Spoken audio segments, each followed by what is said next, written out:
Look, it's amazing that we seem to be actually fitting in an election with everything that's happened this year. I mean, if I think of, you know, the fires in Australia at the end of last year and everything that's happened since then, I just feel like we're on this roller coaster and now it's an election. So before we start, I'd just like to acknowledge the iwi on whose land we stand. I'd also like to acknowledge all of our stories of migration and settlement and the coincidences, the happy coincidences that have brought us here today. And I just love that the history of Tāmaki is very much woven into the history of Auckland. It's also a huge, huge honour to be standing in Tāmaki because it's home to significant labour history. The Michael Joseph Savage Memorial is a reminder of the first Labour government and the incredible feat of bringing New Zealand a safety net to help those in need. As we've heard, it was also a Labour stronghold under Bob Tizard, Judith's dad. And so it's really lovely, Judith, to have you here. Now, so why am I standing? Well, I'm standing because I believe in social justice, equity, and the Labour values align with my values. I guess my other thing is that we really need to be planning for the future. So I've spent 6 years in local government on the Waiheke Local Board.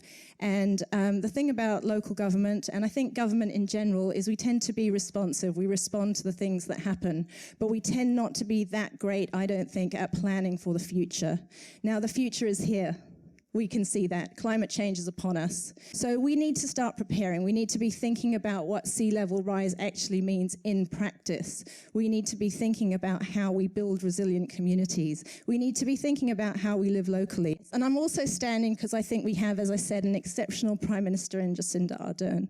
You know, so compassionate. And I think to be values-driven in that way of actually putting kindness, to have the courage to say that kindness is the driving value.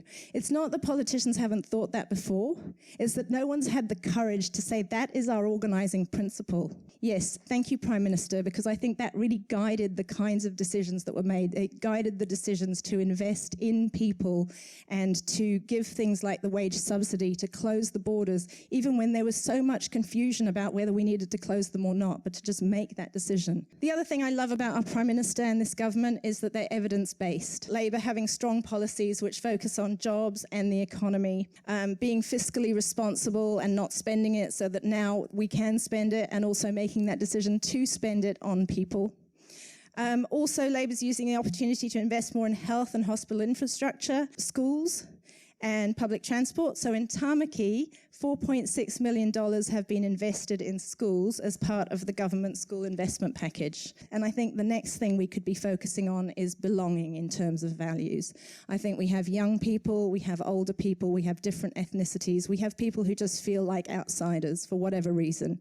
And we really need to be thinking about how we can help everyone belong and really inspire them so they feel they bring their individual strengths, but we all feel we're part of New Zealand, Aotearoa, together. And thank you everyone who's helped today, very much appreciated.